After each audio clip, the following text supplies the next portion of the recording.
The Biden administration added all sorts of executive requirements to the G program, the Rural Broadband Internet Program. Um, Curious if the Trump administration has used that as a template to add new executive requirements for some of the leftover money from the Inflation Reduction Act for some of these green projects. We're going through a process with regard to the BEAD funding. I refer you to Commerce on all the details there, and we're going to make sure we put the president's stamp on that funding and any funding that goes out. We're always looking for opportunities on that front.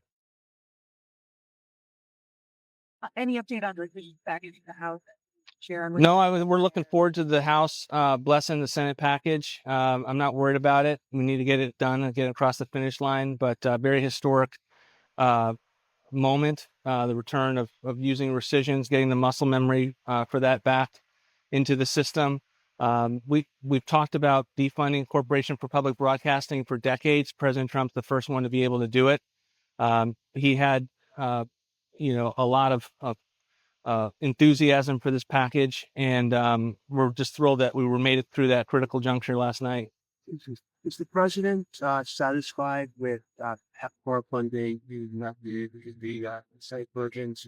The president has always been supportive of life-saving treatment, and we continue to put forward proposals to make sure PEPFAR is more geared towards actual life-saving treatments. We had good reasons to put the rescission up that we did, but you have to make adjustments along the way. They maintained a $9 billion package. Hard to get upset about that.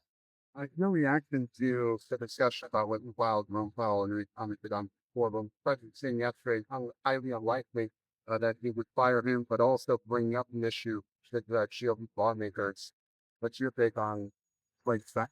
Well, I mean, I think the president was pretty clear yesterday. He's unlikely to fire the chairman, but he has substantial concerns with regard to how he's managed the Fed, not just from an interest rate policy, but with regard to cost overruns. And that's something I'm in particular looking at in conjunction with the National Capital Planning that has a number of new fantastic members. We're trying to get a site visit right now and get over there. I've been around it as I've gone up to the Martin building quite a few times. But I want to see it. I want to walk around the building with the other members of the commission and get a sense for why is the overrun happening, the inconsistencies between the plan that was submitted to the commission originally, the statements that the chairman made before the Financial Services Committee, how those reflect, and it's either misleading the Congress or it needs to go back through the Planning Commission. Something to cost, but a different topic. Cabinet Secretary is heading to Alcatraz today in California. Critics have said that reopening that prison would be very expensive and in terms of cost. Well, I think one of the features of our fiscal plans is that we have a plan to get to balance, to make savings where we want to make savings. And then where there are areas where we feel like we need to spend money, that could be one. There's obviously things in the national security perspective, shipbuilding, aircraft carriers. We obviously think we need additional resources for border that we just secured. So this notion that, somehow if you're a fiscally responsible administration, that means you have to take the same view to every dollar of spending, we just reject the notion. And so it doesn't make answering those kind of questions particularly hard. Russ, back on Dave Powell, do you think there are any signs of fraud in the renovation project? Are there early signs of fraud at this point or not yet? Look, we want to go over there. We want to see what's going on. Obviously, the cost overrun is very concerning. And the extent to which we don't believe that just having the Inspector General do a review is something that is going to be enough.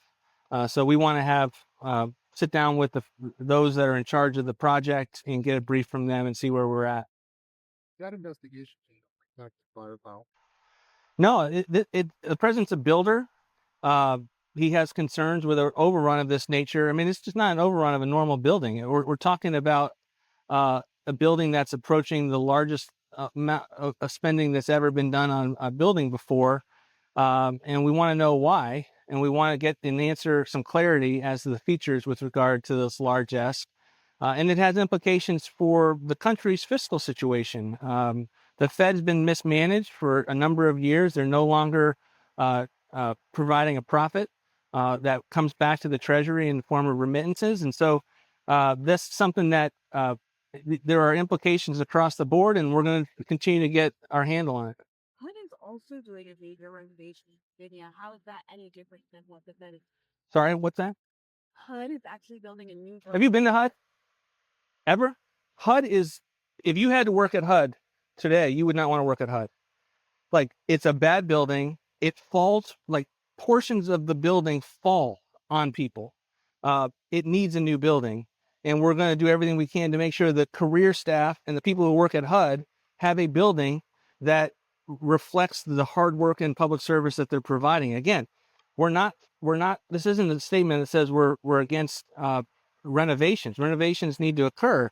But the notion that moving the people out of HUD, and it's literally depressing when you go there, and moving them to a place where they can have a physical presence that they can do their job effectively. That's not the same thing as a $700 million cost overrun. Director Stein, So get her and then you. Okay. Hi, I just want to talk a bit about on the subject of building the Grand Canyon lot that has been burnt to the ground in Grand Canyon. How much money do you allocate to situations like that, or does it only come from the state? They're doing a major investigation. 80 buildings were lost. All the staff lost their accommodation and absolutely everything. How quickly do you move now through FEMA, and will you put federal funding to that? We'll take a very close look at it and go through our normal FEMA process, but I don't have anything for you right now on that. Thank you, Director. Morgan and Bondi are both headed to Alcatraz today, and that is anticipated if it's what to rebuild, like the president has requested. That's anticipated to cost around $6 million. How do you square that with the cuts that the administration has been making across the entire federal government? Well, again, we don't have a cost estimate for that yet, but I would just refer you to what I said earlier. The administration puts forward a comprehensive fiscal strategy. We have cuts that we send to Congress, and we have increases. And in the net, we reduce the deficit and reduce debt. But that doesn't mean that if something costs money, we're going to treat every dollar of spending or cut the same way. The president doesn't believe that. There are certain things as a federal government we need to spend money on. And the president has talked about restoring that. I'm glad that the secretaries are out there to get a handle on that. So do you believe it would be cost effective, these renovations outside? We're going to go through the process like we do everything else, see what it costs, do it as efficiently as possible. And this is, I think, the start of that process on which their site visit is. Hi, Director. Do you have evidence of Fed Chair Jerome Powell overseeing fraud or directing any lavish spending as part of this construction that would justify him being fired? We're going through the process right now. The facts are very clear, and he will attest to the facts. It's overrun by $700 million. Where we want to get a sense for is the reasons why. We want to get a sense for the difference between his statements and the plans that were submitted to the National Planning Commission, and then we'll see where we are. You might have missed it. We're trying to get a site visit. Myself, the National Planning Commission members, some senators that are concerned, Bill Pulte, the fantastic FHFA director. We want to go over there, take a tour, and have some really good conversations with the Fed on this. Disputed the idea of any terrace gardens or VIP dining room. And that conflicts with their own policy plans that were submitted to the commission. In my letter, you'll see the page numbers for those. You get from cost overruns, which happen on a lot of building projects in this city and in many other cities.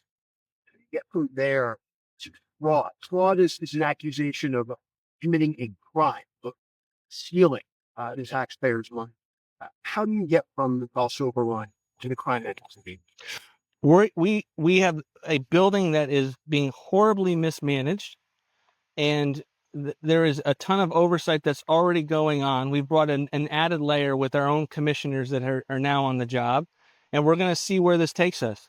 But this is not something the American people should expect from their government, and it comes at the real world implication of us not having the Fed running a largesse program that doesn't allow us to bring in the necessary resources to the Treasury. One more thing on Bill Pulte. President posted on his social media that he had gotten information about Senator Schiff's mortgages from Fannie Mac's criminal investigation department. Is Bill Pulte giving the president information on his political adversaries' mortgages? I refer you to Bill. He's doing a great job. He's been very out in front on this issue and helping expose it. We're happy to come alongside. I'll just refer you to FHFA on that. You weren't able to get those cuts to a bar this time around. Are there any further resistance packages to try and get those cuts, or any other packages? With regard to rescissions, we wanted to see how this vote was going to go. It was really important for it to be successful. We're on the 1 yard line in the House. We need to get across that 1 yard line. The critical vote was in the Senate. We are very, very pleased with the passage of the Senate bill. Our enthusiasm, the president's enthusiasm to send additional packages. We were watching closely about that first vote, and I think it's likely you'll see an additional package.